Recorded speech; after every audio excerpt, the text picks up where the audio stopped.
Good morning, and I'm delighted you're here. I've often said that I feel very much akin to all of you. I'm in the communication business. I'm trying to get the word out, and so are you. And so I feel much a kinship. I want to be helpful to you.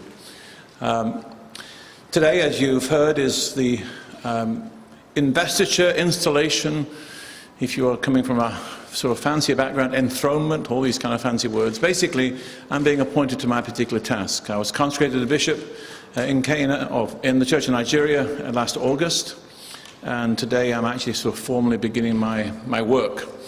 Until today, I've been serving as rector of Truro Church, and therefore that's kind of kept me busy. So today, in many ways, is kind of the launching, if you like, of my engagement with Cana. Cana, Convocation of Anglicans in North America.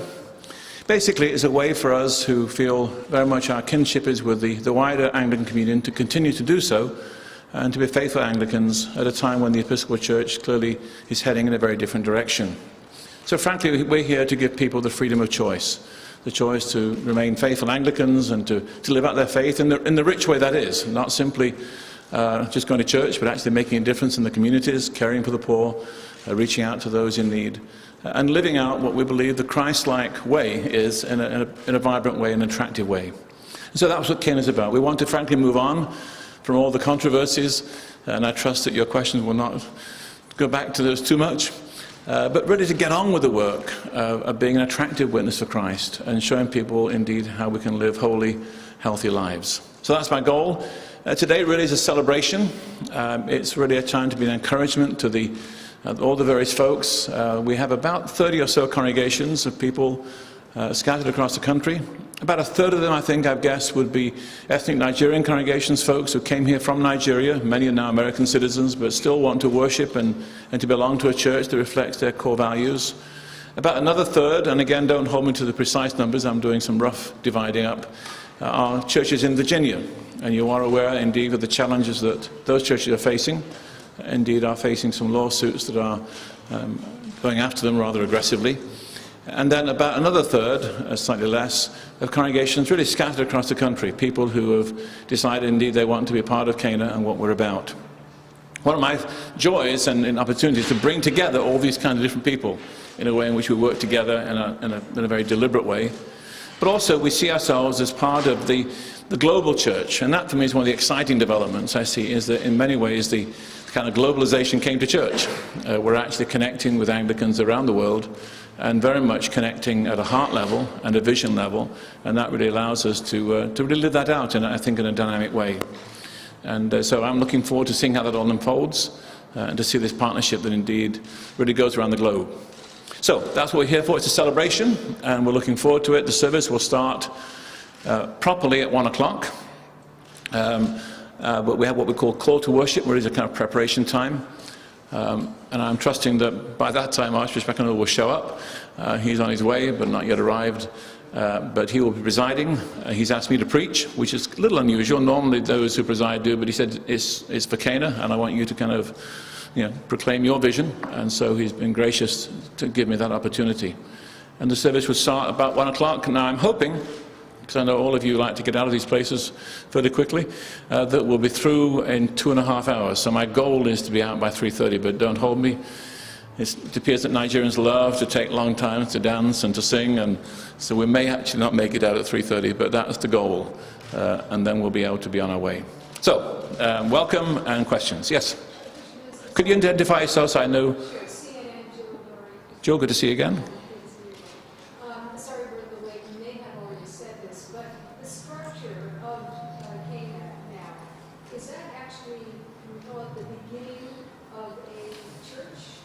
We are a church, we're a convocation, which basically, again, all the terminology is tricky, but basically a convocation is a non-geographic diocese, is the way to put it. Again, that's using our jargon. Basically, it's a collection of churches, an association of churches that are not all necessarily in the same geographic location. And we're scattered essentially across the country at this point. But we have some very sort of solid groups. For example, we have a large chunk here in Virginia. About 30 to 35. Again, the number's vague because we have some new churches that are even starting up even this week, and so that way it's a kind of a moving target. But it's a small number to start with. Churches. Yes. And could I just ask one other question? Sure. Is this call this your declaration of independence from the U.S. Episcopal Church? That's a wonderful way to think about it, I suppose, but not really. No, I think we're basically saying we are staying as part of the mainstream Anglican faith, and in many ways I think the Episcopal Church is declaring itself separate. But we're simply trying to stay true to the faith that we've been given. Hi, Neela. I like your article today, I guess.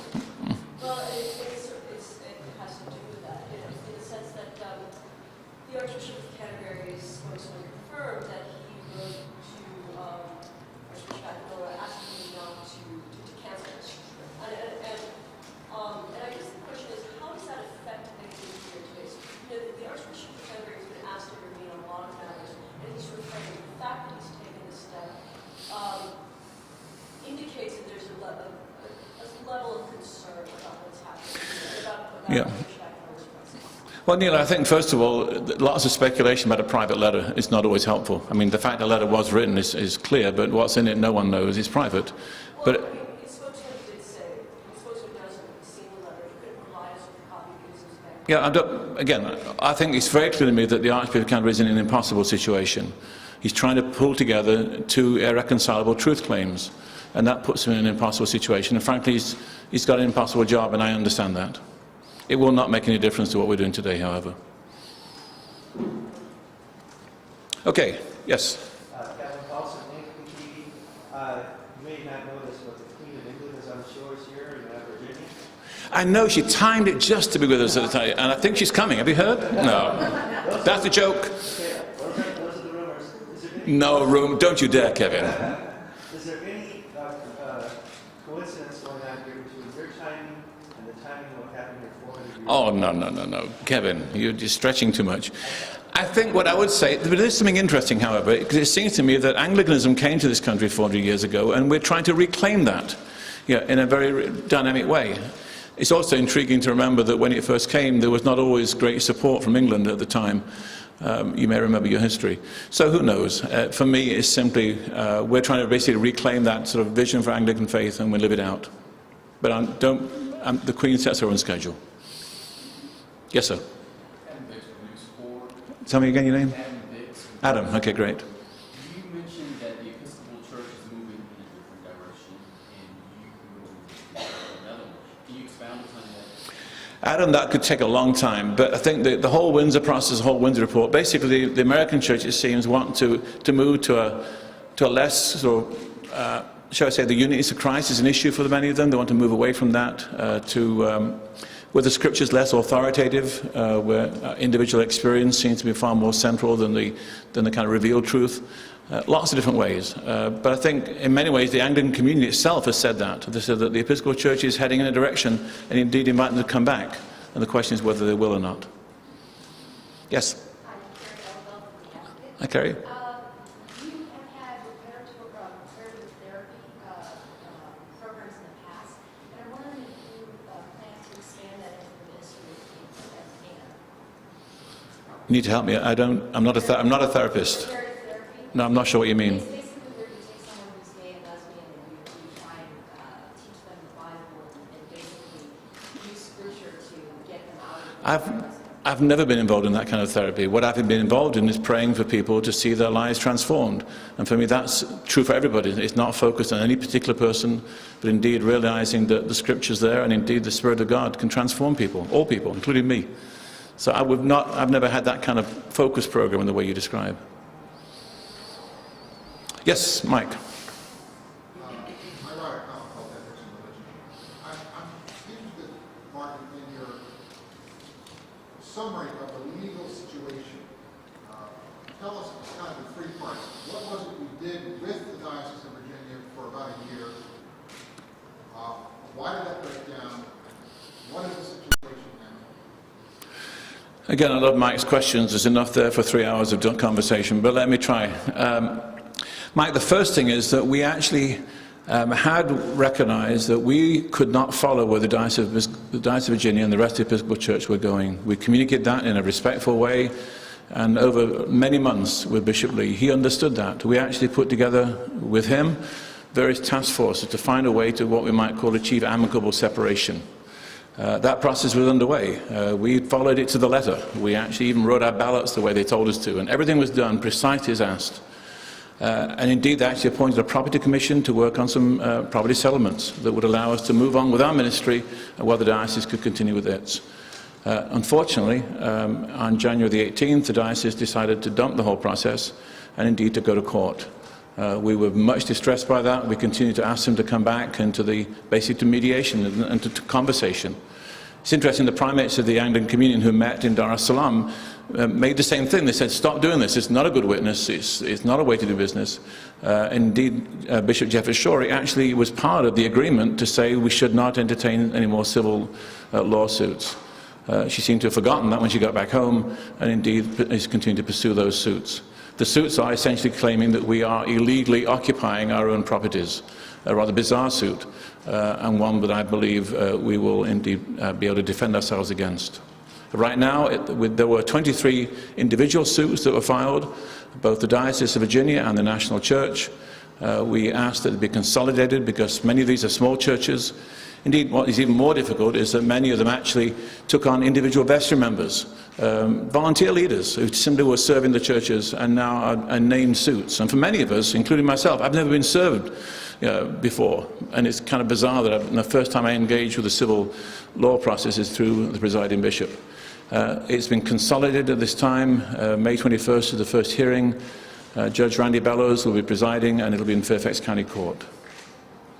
Okay, Mike, that was a long question and a long answer. Can I go to somebody else and come back to you? Julia. Hi there, Steve. Julie Washington Times. Yesterday's letter for Bishop Lee, he sort of said that he is not a branch of the Anglican Communion. We are a part of the Anglican Communion. We've never claimed to be a separate branch. We are as much a part of the Communion as the Diocese of Virginia is, but that might be a question in terms of where the Episcopal Church is going to go. We are a constituent, canonically designed part of the Church of Nigeria, and therefore our relationship to the Communion is as any other diocese in Nigeria, and indeed any other diocese in any other part of the Anglican Communion. In a sense, it's a fallacious point that is being made. We're not a separate branch. Correct, we never asked to be. We are a branch of the Communion. Frankly, that's some language is coming out of some legal advice that I don't think is particularly helpful. We are very much a part of the Communion. Yes? Excuse me, I can't hear you again. I know you're Gail, so thank you.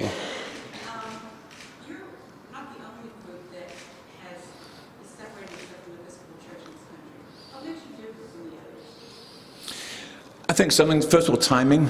We've been trying to learn from the others that are separated and say, can we learn from them? And so I think ours is this particular time.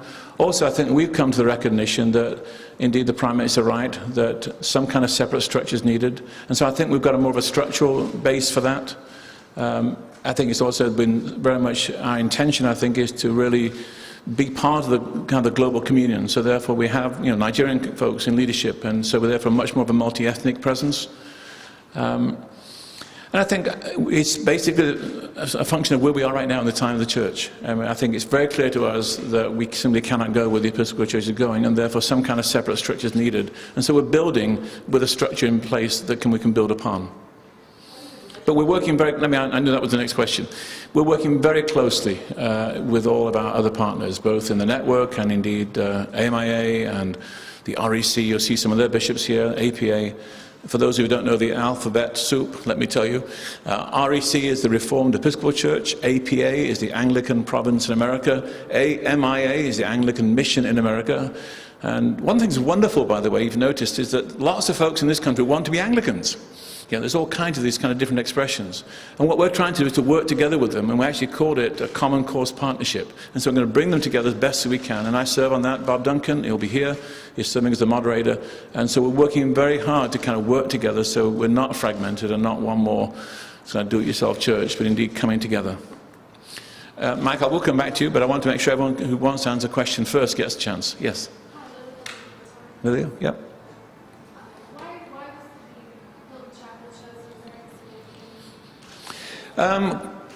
Hilton Chapel, the question, why was it chosen? Frankly, it's a nice place to worship, but also it's a bit bigger than our spaces, and we weren't sure how many folks to make arrangements for, so therefore we wanted a bit bigger place.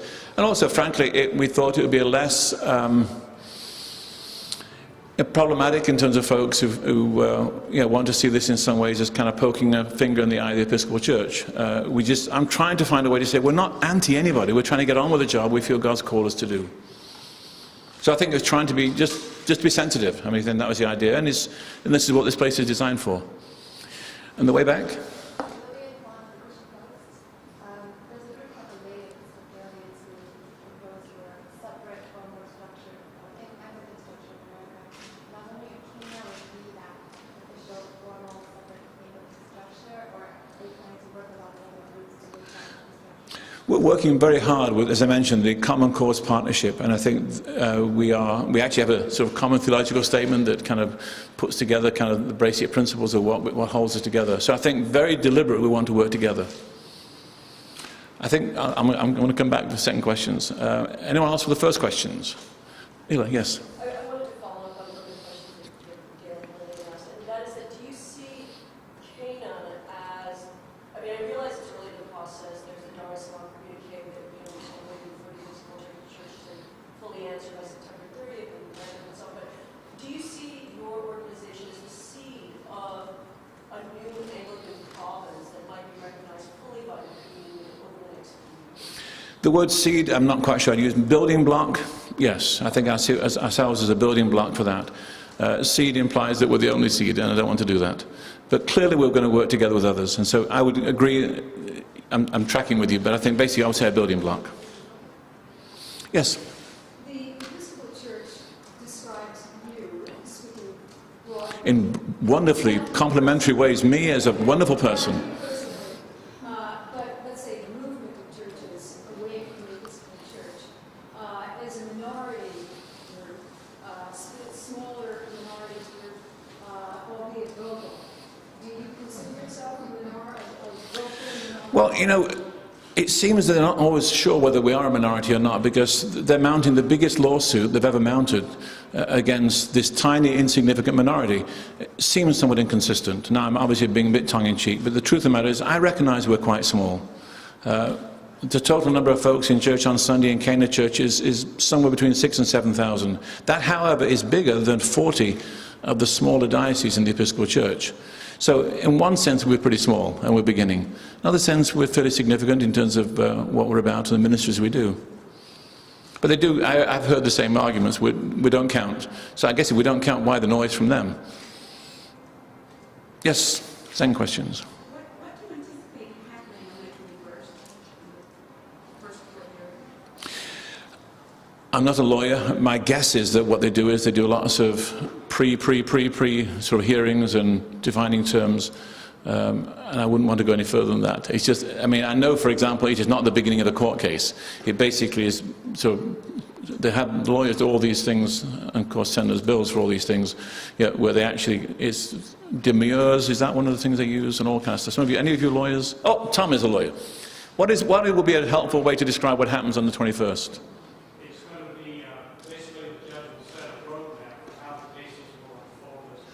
Okay. Did you hear that? So that's very helpful. Thank you, Tom.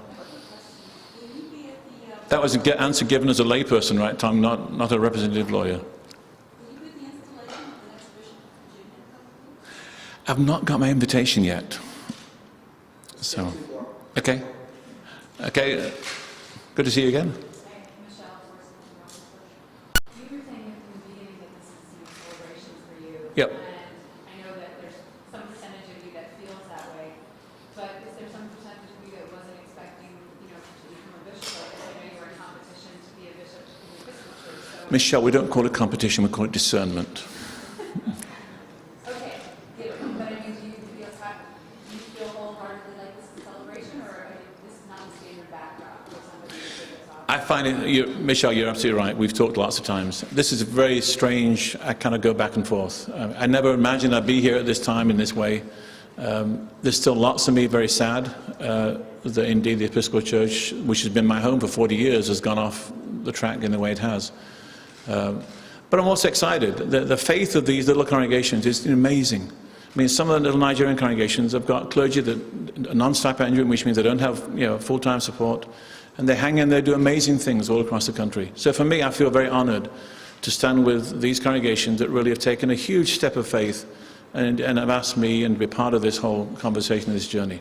So you're right, it is a kind of mixed emotion. Okay, last question from Mike. Your own church, Truro, was prepared to pay some millions of dollars in the settlement with Virginia Diocese, is that right? I'm not sure I can answer that question quite that directly. I think what I'm saying is we were prepared to be in a settlement that would involve money. How much, we didn't get to that point. But it wasn't a small sum. No, we understood what it was. Thank you very much. Okay, I need to get ready.